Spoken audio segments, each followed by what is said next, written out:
Hello my dear friends. Chhattisgarh व्याख्याता परीक्षा, शिक्षक भर्ती परीक्षा, जिसमें रस, छंद, इससे भी प्रश्न आते हैं। जी हाँ, आपको बिल्कुल you may take screenshot of it. एक इस प्रेजेंटेशन से ही आज रस एकदम क्लियर हो जाएगा। रस का अर्थ है भाव या भावना जो कविता, कहानी या नाटक पढ़ते समय या पाठक या दर्शक के मन में उत्पन्न होती है। साहित्य पढ़कर जो भाव मन में आता है वही रस कहलाता है। जी हाँ, रस नाम से भी आपको पता चल रहा होगा। प्रेम का भाव आए तो श्रृंगार रस कहते हैं, क्योंकि श्रृंगार से ही, प्रेम ही सबसे बड़ा श्रृंगार है एक मनुष्य का। हंसी आए तो हास्य रस कहते हैं, और दुख महसूस हुआ तो करुण रस कहते हैं।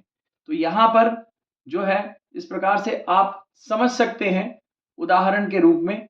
आइए हम रस को एक तालिकाबद्ध तालिका से समझते हैं, जिसमें कि सभी प्रकार के जो रस है वो आपको बहुत जल्द से जल्द, बिल्कुल 5 मिनट में समझ में आ जाएगा। श्रृंगार रस का मतलब होता है, इसका स्थायी भाव होता है रति प्रेम, और सरल अर्थ में प्रेम और सुंदरता का भाव, जैसे राधा कृष्ण का प्रेम, राइट। तो ये श्रृंगार रस आपको समझ में आया होगा। हास्य रस, हास या हंसी, स्थायी भाव हंसी और मजाक, जोकर की हरकतें छोटा उदाहरण है। ये जो है हास्य रस है। करुण रस का मतलब होता है शोक, दुख और जो दया का भाव है, किसी का बिछड़ जाना, उस समय जो रस आपको महसूस होता है उसे कहते हैं, जो उत्पन्न होता है जो रस, वो करुण रस है, करुणा का रस। रौद्र रस, क्रोध, गुस्से का भाव, भगवान शिव जी का जो तांडव था क्रोध, वो जो होगा वो गुस्से का भाव से रौद्र रस कहेंगे। वीर रस, वीर रस जो है स्थायी भाव उत्साह है उसका, साहस और बहादुरी, सरल अर्थ में इसको जानिए, सैनिक का युद्ध। वीर रस, जो हमारे जवान बॉर्डर पे जो लड़ते हैं उनके अंदर ये रस होता है, वीर रस कहते हैं। भयानक रस, भय, डर का भाव। भयानक मतलब कोई चीज भयानक नहीं, डर का भाव, अंधेरी रात में जो डर आता है वो भी एक रस है, वो जो है भयानक रस कहेंगे। विभत्स रस, घृणा, घृणा जब होती है, गंदगी या घिन का भाव, सड़ी हुई चीजों से अचानक कोई महाकारी, इस प्रकार का जो रस आपके अंदर है, विभत्स जो इसे कहते हैं।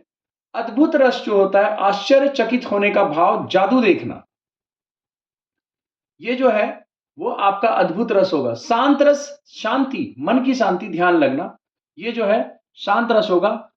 आपको कैसा लगा बिल्कुल बताइएगा, और साथ में ही मैं आपको कुछ एमसीक्यूज करा दे रहा हूं इसमें। हिंदी साहित्य में रसों की कुल संख्या कितनी मानी जाती है, जो कि छत्तीसगढ़ व्याख्याता परीक्षा, अंग्रेजी भर्ती परीक्षा, आप कहीं भी जाएंगे, शिक्षक अंग्रेजी, इस समय पूछा जाएगा हिंदी साहित्य में रसों की कुल संख्या कितनी मानी जाती है? 9। प्रेम भाव, प्रेम का भाव किस रस में होता है? श्रृंगार रस में।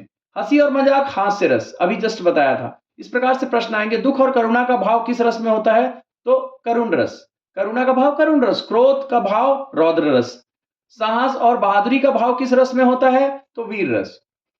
डर का भाव किस रस में होगा? भयानक रस, हमने बताया था अभी। घृणा का भाव किस में होगा? तो विभत्स रस। आश्चर्य का भाव किस में होगा? अद्भुत रस। आश्चर्य का, अद्भुत, आपको बिल्कुल पता चल जाएगा। मन की शांति का भाव किस रस में होता है?